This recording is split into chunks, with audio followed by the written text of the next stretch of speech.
Listen only to successful people and successful you will be. Isa yan sa hindi ko makakalimutan na advice sa akin galing sa taong tumulong sa akin dito sa negosyong First Vita Plus, na palaging nire-remind yan ni Aprensani sa akin na kung gusto mo talagang maging successful, siguraduhin mo na yung mga advices ng mga successful na tao ang pakinggan at susundin mo.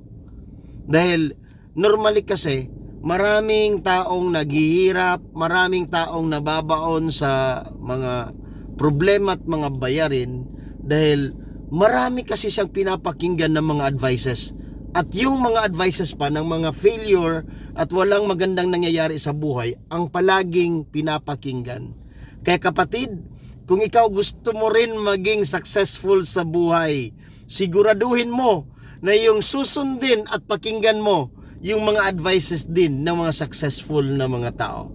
Sa lahat ng networkers buong mundo at sa lahat ng mga naghahanap ng magandang pagkakakitaan, wag basta-basta magpapadala kahit sino man ang magne-negative sa iyo kung hawak mo na ang opportunity na magpapalago sa iyo.